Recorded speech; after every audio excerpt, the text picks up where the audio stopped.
Rex. It's Marvel Rex. We're going to be looking at the weekly energies for the week of February 26th to March 3rd of 2024. This is a big week. It's got one really, really big, intense aspect between Mercury, Saturn, and the Sun in Pisces. That's what we're going to be talking about. Before we dive in, you can always work with me one-on-one by booking a reading. The link is in the show notes. I am on TikTok at Marvel Rex. I'm on YouTube at Marvel Rex. That's Marval, not to be confused with the comics, but I am there in all those capacities. You can also subscribe to the newsletter. We love the newsletter. That comes out every week pretty much and is done by my editor, Eretica. She's amazing. We love her. We love you. Big shout out. So you can check all that out. The link is in the show notes. I would love to work with y'all one-on-one. So if you have any questions, you can always email me at rexastrology@gmail.com, also in the show notes. Cool. Let's hop in, everybody. So this whole week is toned by the sun closing in on the planet Saturn in Pisces. So a big question is like, what have we been pushing that boulder up toward? If we're Sisyphus, right? The myth of Sisyphus, pushing the boulder up the hill and the boulder keeps rolling down. What have we been trying to accomplish, particularly in the Pisces part of our chart? So if you know where that is, you can look at some of the themes associated with that house. But with Pisces, it has a lot to do. And with Saturn there's a lot to do around a reality check when it comes to our spiritual understanding of the world, in some ways, our spiritual philosophy of the world. It can be a reality check around sobriety in a very real way. It can be a sobering reality check. It can be about addictions, literally, but also like, oh, my addiction to some sort of illusion, my addiction to a delusion. Like I wasn't seeing it clearly. And this week, with Mercury being our mind coming into a conjunction with Saturn and the sun illuminating our mind, illuminating Saturn, that spells reality check. Just straight up reality check. I wrote grow up mode. So it's like, oh, got to grow up in this area of my life. Spiritual glow up, but usually through hard work. That's the Saturn medicine, is that you have to master something during this time. It may be the beginning of a journey, like, oh, I see where I got to push that boulder now. I was pushing it in the wrong direction, but I got to go there. Could be a little hard to swallow at first. So there's a very sobering tone to this week. If you happen to be a Gemini, Sagittarius, or Virgo, as well as a Pisces, but particularly Sagittarius and Gemini, this is going to require a lot of adjustment on your part. So I just want you to be mentally prepared that there could be something this week where you're like, oh, shoot, that was the wrong mountain that I was pushing that up. So just know that there's a reality check element here, but especially if you're a creative, any sign, if you're a creative, this can be wonderful in terms of art projects or creative projects coming to fruition. Also, if you work in the spiritual realms, religious realms, as well as anything to do with foreign travel, foreign distances, foreign lands, there can be some stuff coming to fruition, but it's going to require, you got it, work, because Saturn is involved. There's something about it that needs to be looked at from a very practical lens. So let's hop into the week day by day. On Monday, we have Chiron and in the North Node having an exact conjunction. Heal thyself, my friend. Heal thyself. Thyself. Heal thyself. Heal thyself. Chiron and the North Node coming together in Aries has to do with a healing of the personal identity wound. The North Node is like a giant magnet that is sucking up the toxins of the wound of Chiron in Aries. So any insecurities that you have, any really fundamental feelings of discomfort with your own identity, how you identify, how you tell other people who you are, the North Node is pulling it up into the consciousness right now. This is happening on a personal level and on a massive collective level. The way that it plays out collectively, at least in the United States, it corresponded, the ingress of Chiron into Aries corresponded with the Me Too movement. So we could see some big Me Too storylines, very possible here, as well as just like healing toxic masculinity, looking at how patriarchy is really corrosive. So that can come into the foreground, particularly this week. But honestly, Chiron and North Node have been active for, a month prior, a month to follow. We're still deep in this moment of figuring out what the hell do we do about war? Like all the corrosive elements of patriarchy, war, um, sexual assault, uh, force, not strength, but force, forcing things, being impatient, being dogmatic, uh, controlling other people. These are all questions that the North Node and Chiron are bringing to us this week, right? Starting on Monday. The healing work is to really deeply acknowledge where you feel angry in a really radically responsible way. So you're not throwing your anger out or your violence out at other people, but you're really looking at, oh, I'm really hurting there. And that hurt is expressing itself as anger. So maybe being in touch and taking note of where you lose your temper. Where is it that you lose your temper? Even if it's internal, even if you're not externally expressing it, where you're internally like having a conniption fit, take note. That's where Chiron in the North Node is saying, okay, we need to actually make friends with our anger. We have to heal our anger. We have to feel the pain underneath the anger or underneath the shutdown, right? If you're someone who kind of tends to shut down, then what's the pain underneath? Oh, I just shut down. I'm hiding myself. I will also say something with the Pisces energy being really present. Pisces has a lot to do with lying. And Chiron and the North Node have to do with a wound of the self. And one thing that one of my Kabbalistic mentors taught me was like when you're lying, you're actually hiding yourself. You're obfuscating yourself.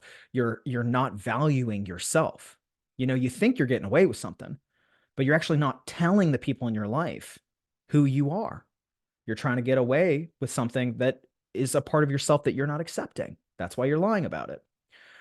So paying attention to where there is self undoing, where there is hiding, where there is fear around the self and how you identify. It's okay if you do not have the answers this week. It's just important to really take note, even just over the next couple months, because this energy is still really active. It's a slower transit. It'll take some time for us to really metabolize the parts of ourself that are healing. I would look at the masculine parts, i.e., anger, temper, violence. It can be violence in a way that's passive aggressive. It doesn't have to be aggressive aggressive, but it's just like, how am I like trying to twist or control situations? And where is my anger potentially running my life? Looking at that. The same exact day that this is happening, where we're being asked to heal ourselves and acknowledge where we're wounded around our identity, Mars also squares Jupiter. Okay. Oy. Woo. All right, watch out.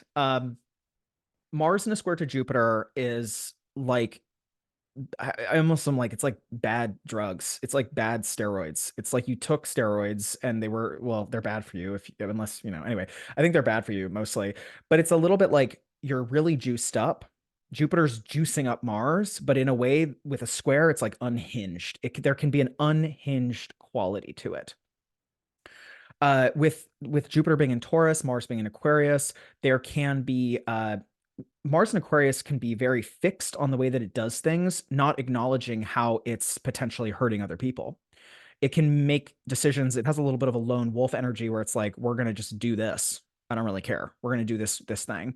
Jupiter and Taurus is like, okay, here's the money to do the thing, but maybe it's not the right thing. Maybe it's the wrong, maybe we shouldn't take steroids, or like maybe we shouldn't um just go with this vision without checking in about it. So I would pay a lot of attention to where, with the Chiron aspect, it's like, where are you feeling triggered on Monday? And just pay attention. Even Tuesday, there can be triggers. Pay attention and make sure that you're not rushing to fix it. Especially because with a Mars square Jupiter, it can be very impulsive. It can be very like, this is making me so uncomfortable. So I'm just going to do a bunch of shit. And it causes a lot of problems down the line. So I would Zen, USA, right? Take it slow. Do some deep breathing. Give yourself especially if you get triggered on Monday, I would give yourself till Thursday to make a decision, maybe even later. But just like, okay, I'm going to buy myself some time. That's a really like Jedi mind trick to do for Monday's energy. Um, I would also be careful with spending because Jupiter's in Taurus. Taurus is a very financial sign. So just careful with spending. People could also try to push your boundaries on Monday, or you could also try to push other people's boundaries. That's part of the chironic wound in Aries, is forcing people to do stuff when they're not ready to. So just be very sensitive about that, would be my advice. Wednesday is a big day because it is Mercury, the Sun, and Saturn all coming to the same degree at 9 degrees of Pisces. This is what I was talking about at the top. Like something is definitely wanting to become real, and the conversations are going to take on a very serious tone. There is tons of workable energy here for healing because it's in Pisces, and the Chiron and the North Node are asking for healing of the self. So it's like the way to marry these energies is to get really serious about potentially a creative project or a spiritual or religious project or a healing project, any kind of healing, soul healing project that heals you, helps heal your wound while also helping other people. That's the Pisces piece. So the Aries piece is like, I'm healing. The Pisces piece is we're getting very serious and talking, communicating creatively, hopefully, with Pisces, because it's a very creative sign around how we can help heal the world. I think of the Jewish idea, the Hebrew phrase tikkun olam, healing of the world. This is very Pisces, is tikkun olam. So we want to be thinking about how am I creating workable behaviors and actions that are not only aligned with my own personal healing, but also healing other people. Being of service is a Pisces term, being of service to other people, usually through a creative pursuit of some kind. Pisces often symbolizes cinema or film because it's an illusion. Pisces is ruled by Neptune. Neptune is a ball of gas. It's an illusion in some ways. So could be through cinema or the arts in general, or spiritual or religious uh, places, places of worship. So something to think about. I looked at Ren Butler's Archetypal Universe, which is an incredible book. A lot of great astrologers use Ren Butler's book, Archetypal Universe. His combination for Mercury, the Sun, and Saturn are these words: qualities of mental focus, discipline, honesty, integrity, modesty, reserve. And then I added one, which was meditate. And that's what we're going to talk about for the rest of the episode. This is a shorter episode because honestly, the big life hack this week is to find some form of meditation to focus and calm yourself so that you can actually get the Pisces work done, because there's really great potential. This is all very workable. Like the energy's not Mars and Jupiter on Monday, like not great. Okay. So like Monday, we got to watch out. There's a few landmines. But by Wednesday, Saturn, Sun, and Mercury are like, we gotta do something about this. In fact, for some people, Monday, Tuesday might be messy, and then Wednesday rolls around and is like, okay, boom, blinders on, like let's figure out how to heal everybody in this situation. That's Pisces. Like we're healing everybody here. Not no one's getting left out. Okay? That's not Pisces, not how it works. No one's getting left out. We're all moving towards healing. One of the ways to do that is to calm the nervous system through meditation. I know people get triggered about meditation because people are like, Marvel, I don't want to hear about it. A lot of people have reservations around meditating. I understand. I have been there. I have definitely been like, I don't want to meditate. And I do now. And I am like a different person because I meditate. But there's also many ways to meditate. There is not just sitting down, closing your eyes, doing that whole thing. But I wanted to talk about meditation and talk about some of the physiological realities that happen when you meditate, hopefully as a way to kind of get you guys on the train. I'm going to be honest and transparent here. Like, let's just do it. So a famous Aquarius, some people know this, but a famous Aquarius who does meditate and is like obsessed with meditation, and that's all he really talks about, is David Lynch. David Lynch is a very Aquarian person. He's a strong Aquarius. Pluto's in Aquarius. We still have Mars in Aquarius. We have a lot of Aquarian energy in the sky. This is like David's moment. And he's coming out saying like meditation is his core life hack and is how he's able to be so creative. He's also a filmmaker, right? So this is the Pisces piece, cinema, film. He's an incredible filmmaker. And he has attributed a lot of his creative genius to meditation. So here's a quote from David Lynch. He says, meditation is the dive all the way within, to go beyond thought and to the source of pure consciousness. When you come out refreshed, filled with energy and enthusiasm for life. It is a way to do the Pisces thing because you're getting in touch with like what Jung would call collective consciousness. I've had meditations where I've heard other it's F it, I'm gonna say it. I've like heard sounds and voices. Not like things telling me to do stuff, which is a different kind of hearing voices, but like other like I feel like I've been tapped into like a cacophony of the universe's activity. Like I'm just hearing, I'm like, whoa, that's interesting. Like what's that about? And it's you're tapping into something that's universal. That's Pisces. Under meditation, our nervous system actually slows down its response to stress. So like there's less processing of information. So our eyes, like often our eyes are closed or they're focused on a specific spot. We're no longer talking. You are not talking when you meditate. That's not how that works. And so when information decreases, so like we're using less of our senses, the production of gray matter actually increases. They have proven this. Our gray matter, which is like our brain, increases and it creates neural tissues that aid in new distribution of information. So you're actually like rebuilding the highway of your mind. Let me say something. Scrolling on phones and TikTok and all that reduces your gray matter. That's why I'm just like we just need to ban phones. But anyway, you're watching this on a phone probably or listening to it on a phone. I don't know, Age of Aquarius, very strange. But the more gray matter that you have through meditation, the more powerful your brain is. Like that's it. There are studies. You can look them up. So meditation strengthens or fixes the highways of your brain and it can create incredible benefits that have like here I'm gonna one of them is neuroplasticity, the most important one I would say. Neuroplasticity is our ability to like change our minds, literally change our minds and open them up out of maybe fixed behaviors that were no longer serving us as we move from this Capricornian old paradigm fear scarcity infrastructure to the age of Aquarius, or if you don't like that phrase, just like this Aquarian air elemental new paradigm, we're going to need neuroplasticity. We're going to need to rewire our brains for all the new stuff that's happening and change our behavior to fit this new paradigm. So, like, meditation to me is like a very accessible life hack to transition between the old paradigm this year in 2024 to the new paradigm that really kicks off full speed in 2026. They have proven, scientists have proven that meditation reduces fear.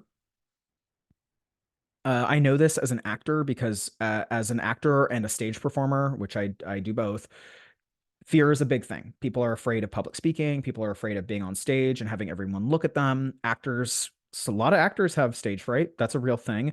Meditation allows it really, and I know this because I've tried this. I am a testimony here. Meditation is this weird thing where when I do it consistently and then I'm on stage, it's like I'm meditating again on stage. Like I feel very calm. I'm just like, oh, yeah, I know what this is like because you're deeply present when you're meditating, and then you're deeply present when you're on stage. And so you sort of are able to mirror these experiences. If you're not an actor and you're like, I don't relate to that, Marvel, I don't want to do public speaking, anytime you're in an uncomfortable conversation, right? And fear comes in, you're like, you get into an argument with somebody. Meditation is incredible for this because all of a sudden like you're in a spot that wants to really get you activated. You're in a conversation, you're like I want to get really activated and maybe you are, but then you can kind of live in the space of like, oh yeah, I know what it's like to be really present. I'm really present with my fear right now. And it's a different thing than being like, I want to detach and like get on my phone. I want to detach and like freak out. I'm going to try to end this conversation right now, which doesn't ultimately solve the conflict or the problem, right? So you end up in a closed loop where nothing's getting done, nothing's changing. So we want to continue to change, right? With this Aquarian energy. So they discovered that like uh that the amygdala is positively affected. And the amygdala is our response to staying or fleeing. So it's the fight or flight. The amygdala talks and creates the fight or flight response. And therefore, when we meditate and we build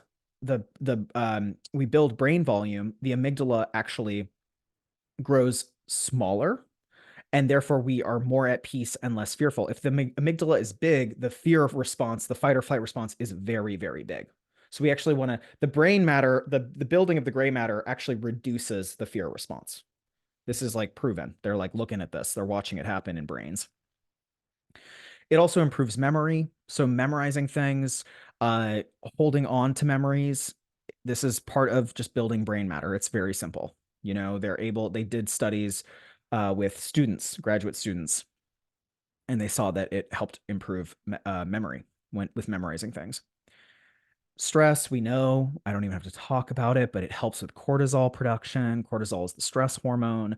So it helps with stress. It helps you navigate and manage stress and actually reduce stress even in stressful situations. Like I said, public speaking, acting, or being in an uncomfortable conversation. It also helps our sleep. It also helps our sleep. So easy. Okay. And then it also, this is like a really cool one. They did researchers at Wake Forest University looked at meditation in terms of people who were dealing with chronic pain.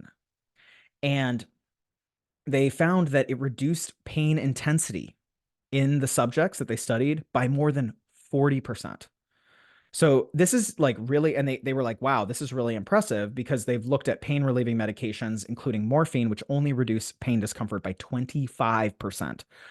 Meditating without drugs, right? This is so Pisces. Pisces is like, get sober, meditation.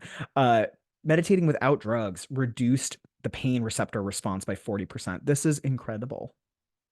So I hope that this was helpful in just thinking about meditation as a very useful life hack for the Aquarian paradigm that we're entering.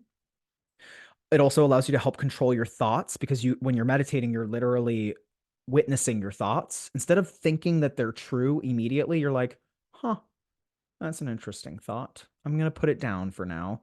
Oh, here's another thought. I'm going to put it down for now. Like that's the whole point, is just to witness the thoughts and then let them go. Very helpful because in the age of air, we are going to manifest more quickly what we're thinking, whether it's positive or negative.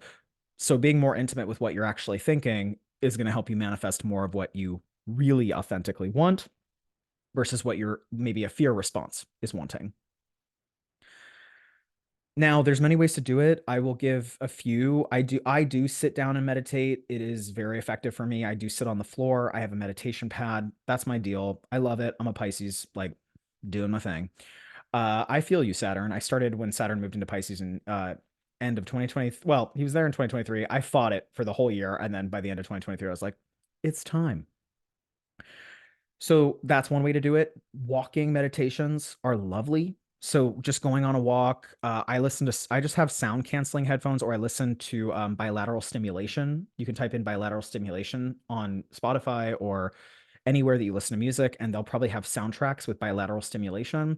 You could also listen to binaural beats and then walk and just again with the thoughts, let them come in, let them go out. You can go on a walk. It's fine. It's a little bit more stimulating than, you know, a sitting down meditation, but it's still effective.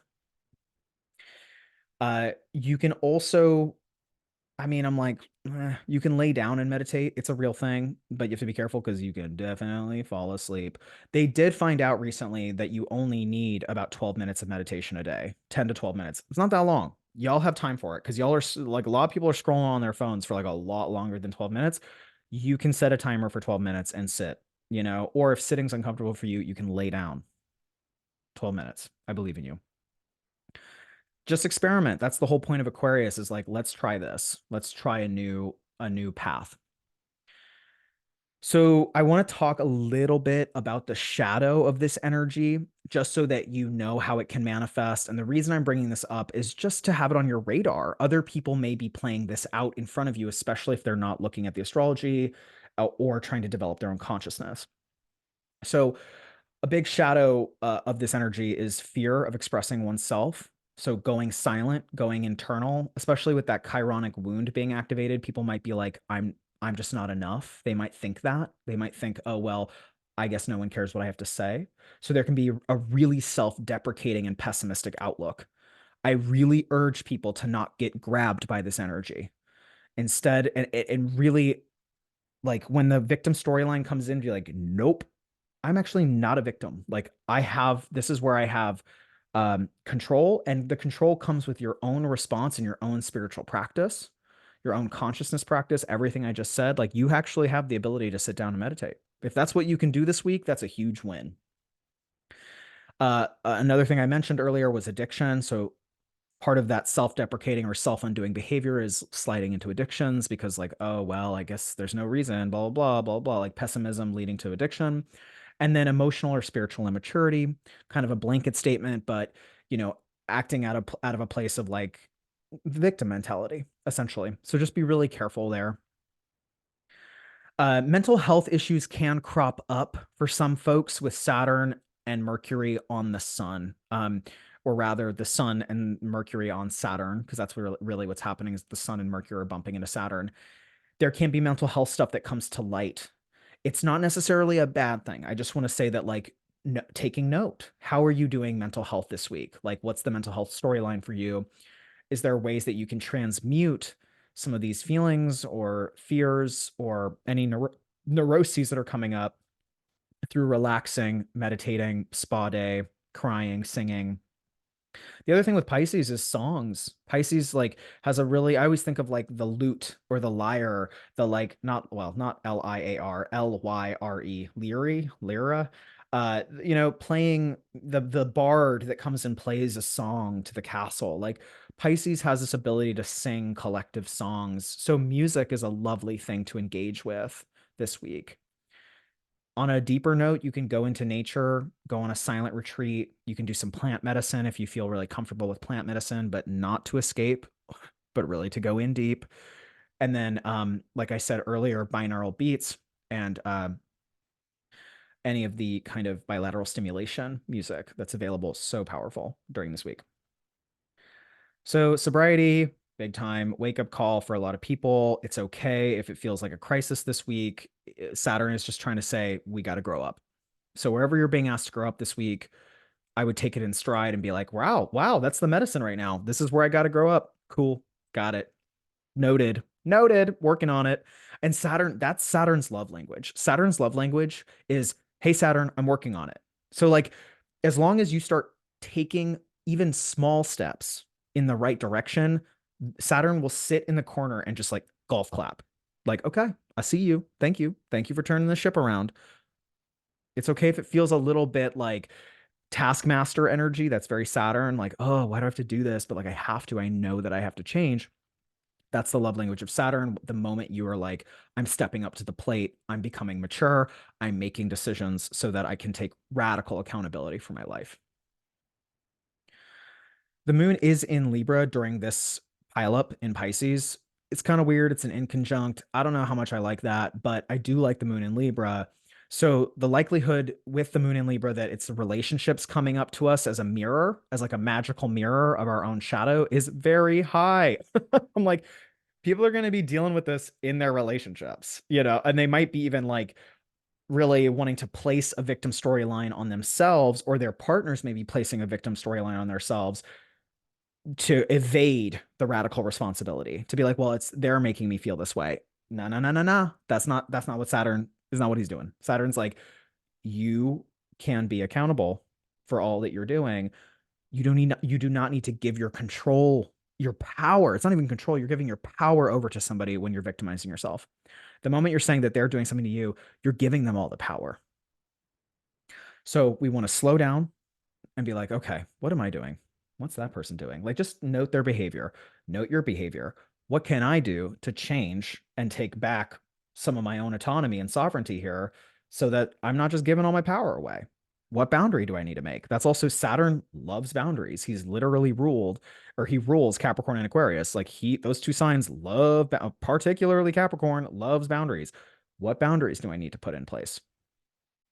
Then we like dunk into the weekend and it's moon in Scorpio. So it gets deep.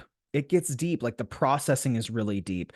It's luckily a water sign, which is going to trine or positively aspect all of the Pisces planets. So Saturn, Mercury, and the sun get this lovely kiss from the moon, but it's in Scorpio. So it's like you're going to be deeply somatically processing some of the wake up calls, some of the change that's come in through through the last couple days, maybe starting on Monday with that Mars square Jupiter. So there can be a little bit of like, oh, the weekend is going to have an intensity to it. So just keep in mind, people are going to be extra emotionally sensitive. You yourself may be emotionally sensitive, deep feelings. Could be some pain with Uranus there, quick awakenings through a reality check, like, oh, I have to make a bunch of changes. And it woke up a bunch of stuff inside my body, pain in my body, or emotions in my body. It's really good with Moon and Scorpio to like get in touch with a creative pursuit if you're working on a creative project, or sexuality or libido. So sexual healing is very powerful with the Moon and Scorpio, either by yourself or with other people. It's also good to reach out to friends during this time that are kind of in a neutral position. Go slow this weekend if you're starting to try to control other people. That's the really deep shadow of Scorpio, is like, I'm being reactive, so I'm going to try to control other people's emotions. Pause, surrender, listen to Saturn and be like, what do I need to do? Oh, I need to go meditate, or I need to do some meditation, sex magic, massage, like whatever it is. Uh, that would be the way to go. The song to listen to this week, really, truly, I kind of laughed when it came to me. I was like, oh yeah, that's it. Is Let It Be by the Beatles. Let it be. Let it be, let it be. I can't, God, I got the voice for that. But Let It Be by the Beatles, the song and the whole album. There's a whole album called Let It Be.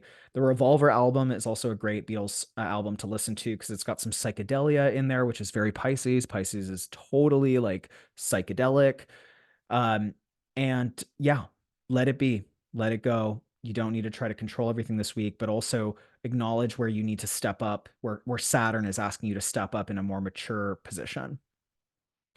You got this. Take very, very good care of yourselves. Thank you for listening to the World of Rex. I love each and every one of you, and I will talk to you next week on the pod. Until then, bye.